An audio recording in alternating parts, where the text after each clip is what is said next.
Well, I think that a star was born over the last few years as Professor Syed Mohammed Morandi came more and more often on the so-called mainstream television. But people like us were the first to recognize his brilliance. But his performance on mainstream news has literally had people standing up in their living rooms and cheering him on. He's been very loyal to us. He never says, no, I can't come on the mother of all talk shows because I'm going on CNN. Oh, far from it. Please welcome back Professor Syed Mohammed Morandi to the mother of all talk shows. Professor, congratulations on your media round. They are beyond compare, as I always knew and predicted they would be.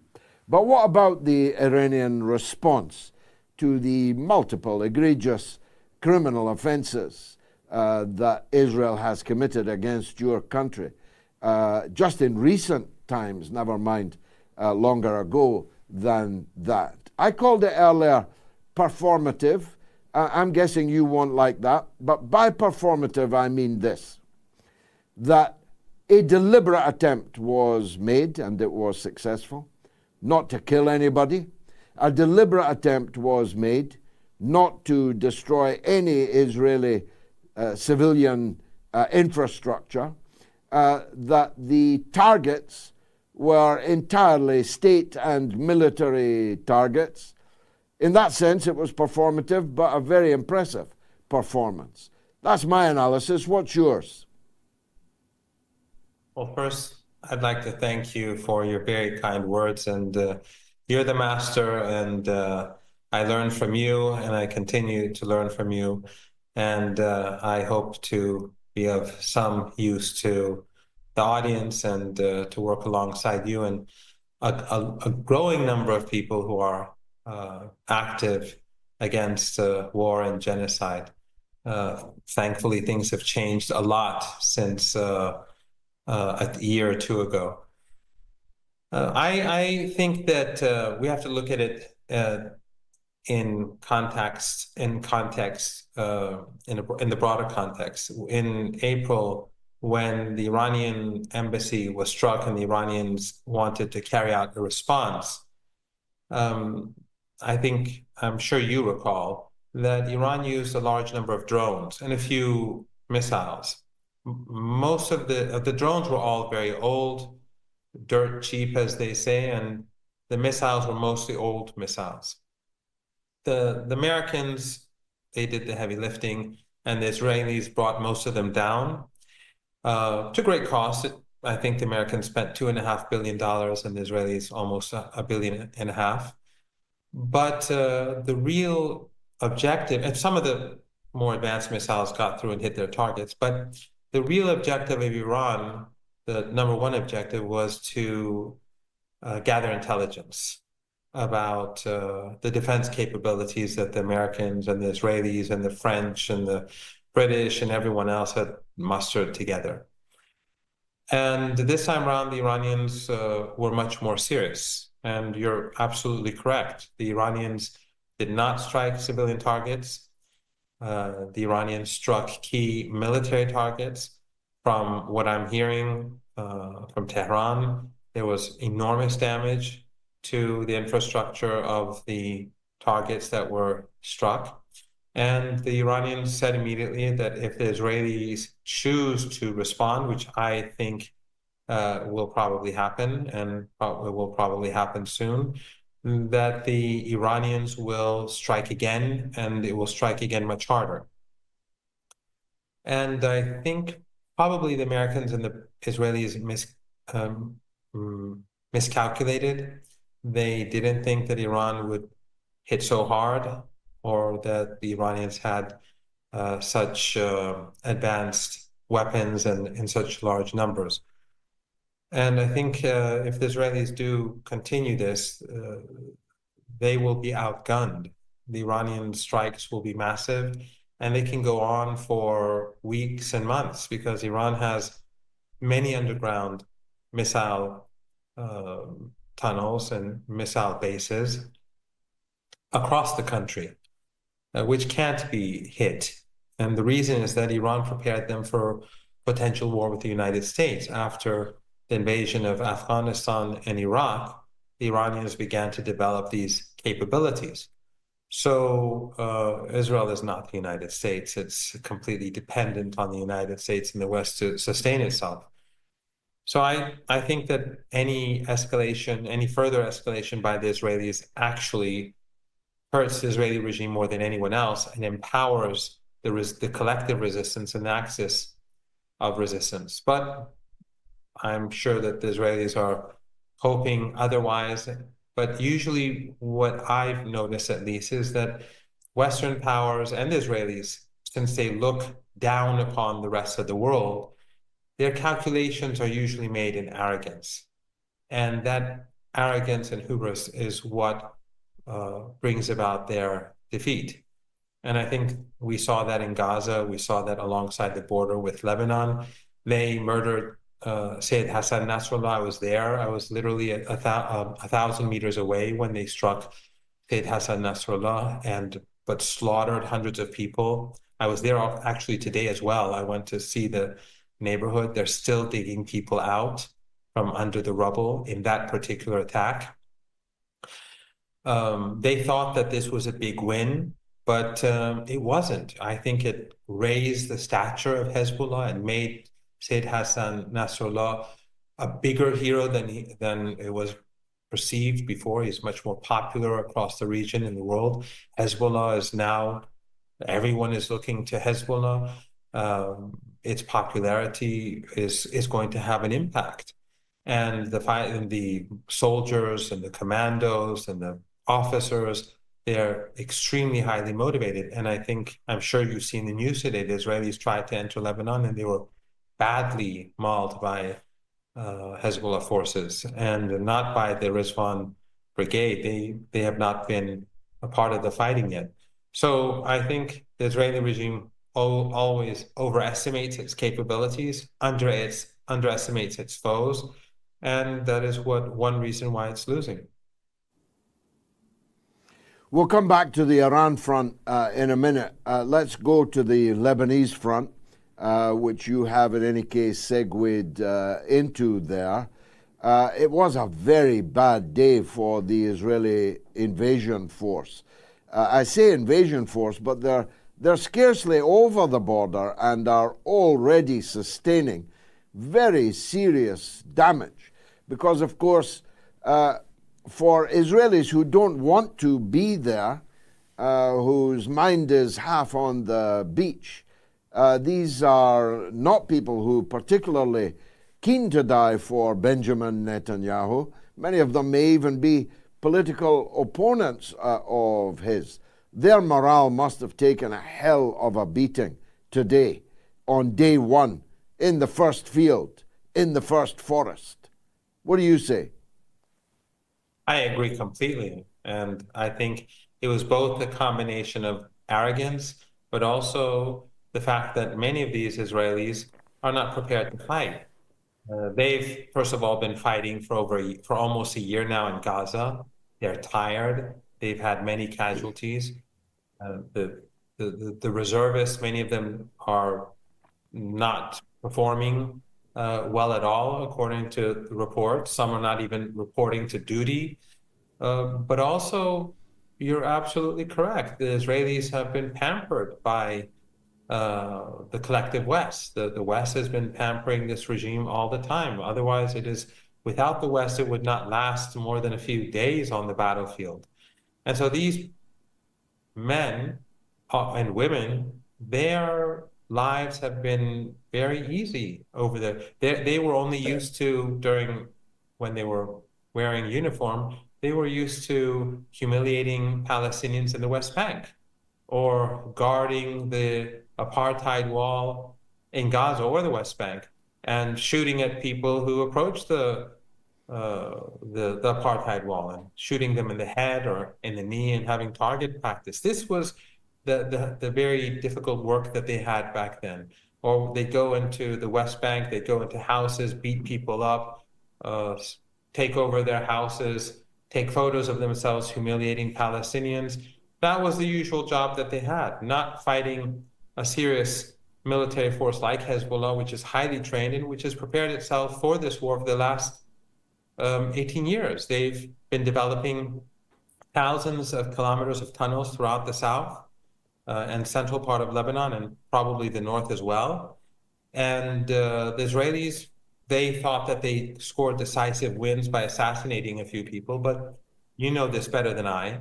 Beirut has always been the weakest link. It is a center for espionage. This was the case during the PLO here, and Western embassies, Western journalists, Western NGOs, especially over the last couple of decades, this has become a thing. All of these are means to gather intelligence. All these impoverished refugees, but also people like the right-wing militias. You recall Jajja's Lebanese forces who were allied to the Israelis.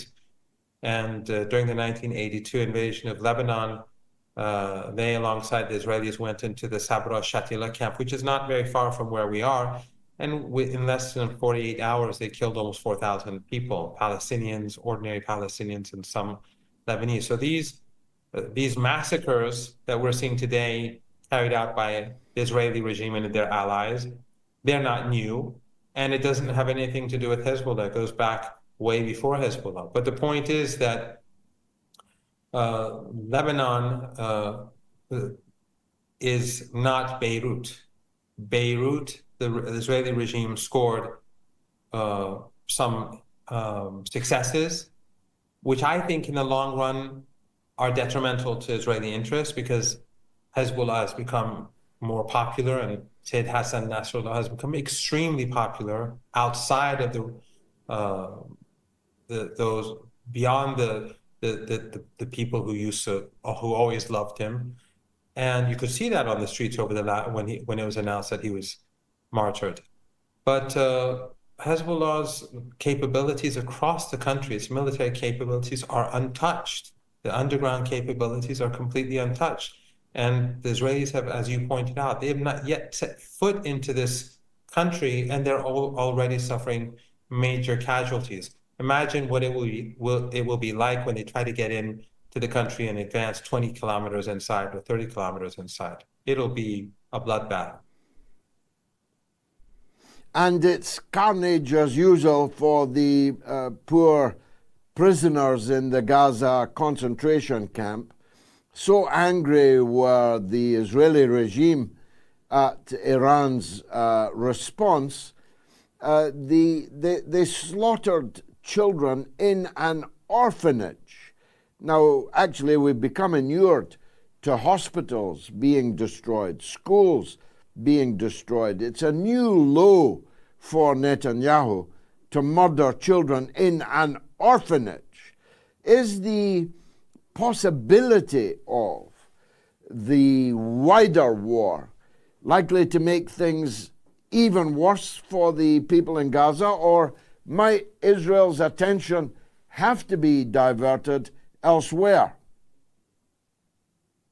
Well, I'd just like to add that after Iran's retaliation to Israeli provocations, and I just want to remind the audience, and I'm sure they know because your audience is very politically aware, the Iranian response was because of the murder of Ismail Haniyeh, the martyrdom of Ismail Haniyeh, who was a guest of the president of Iran and his companion, and also the murder of the Iranian general, and of course Syed Hassan Nasrallah, and a host of other reasons and provocations that the Israelis carried out against Iran. There are a host of reasons why the Iranians retaliated. But instead of, and the Iranians, as we were discussing earlier, struck military targets. As revenge, last night here in Beirut, the Israelis pounded southern Beirut till morning. And today we went to Dahieh, downtown Beirut, which you know, and you've had TV shows there. They brought down many buildings, apartment blocks, and we went today and saw some of these blocks that were struck this morning. There was smoke rising, They were constantly telling us to move, to leave, because they were afraid of more airstrikes. But when I was walking through, in one area, there were 5 apartment blocks, we were told, because there was just rubble. They said there were 5 apartment blocks here. And I was just thinking, maybe people right now are still alive underneath. And just thinking about it made me feel sick. So out of revenge, they went and slaughtered orphans in Gaza and started destroying southern Beirut. Yet Western journalists, for the most part, mainstream journalists, legacy media journalists, are only talking, they erase this from history. Even when they murdered Sayyid Hassan Nasrallah, when he was martyred, they focus on saying Hezbollah stronghold, Hezbollah site, whereas they slaughtered hundreds of people in order to kill him. And they said that, well, they're embedded in the population and they're hiding among the population. And then last night we saw CNN in Tel Aviv say the Mossad building is in a densely populated area and people are at risk. Why doesn't CNN, why doesn't Western media call that an example of the Israeli regime hiding among its own civilian population? In fact, Hezbollah created those tunnels under Beirut so that the Israelis would not bother to strike civilians because it was so deep. But they used 83 one-ton missiles, the Israeli regime. It was amazing. As I said, I was close by in order to kill him. And today, when we went there, they were, as I said, they're still digging people out. So this is a barbaric regime. But when I've been speaking to most journalists, most mainstream Western journalists, even some of them in Beirut, it doesn't seem to matter to them. It's about Israel it's all about Israel defending itself. Everything is about Israel defending itself. It's stunning. Yes, banal but stunning. We're used to it by now. I can see it still surprises you. Finally, Professor, let us return to the Iran front. You believe, I believe, and almost 3/4 of our audience already believes in our poll that Netanyahu is going to attack Iran. Of course, there's a spectrum of potential attacks. We've seen that before. But let's assume a significant Israeli attack on Iran. Will Iran respond immediately, or will we be back in the same territory we've been in over the last couple of months, in your opinion? I know you don't make these decisions, you don't speak for the government in Iran, but as an acute observer, is it likely that Iran would respond immediately to such an egregious assault? Well, George, over the past few weeks, I've been saying that Iran is going to retaliate. And as things went forward, more and more people started attacking me and saying that I'm talking nonsense and that the Iranians won't retaliate. But ultimately, they did last night, and it was a heavy strike. I have no doubt that if the Israelis target Iran in the coming hours or in the coming days, the Iranians will retaliate very harshly, and it will be a more heavy strike, a significantly heavier strike than what we saw yesterday. And I believe that the Iranians are prepared to continue this indefinitely. And the Israelis can't do this indefinitely. It's a small regime. It's fully dependent on the West, but it's also fighting in the West Bank, subjugating Palestinians. It's fighting on the Lebanese border, and it's being badly beaten, as we've seen today. It's failed after a year in Gaza. In the Red Sea, the Americans have failed to do anything. The Iraqis are outraged and want revenge. The resistance in Iraq and Syria will continue to work against the regime. Any escalation is going to hurt the Israelis more. And And the only thing that I think is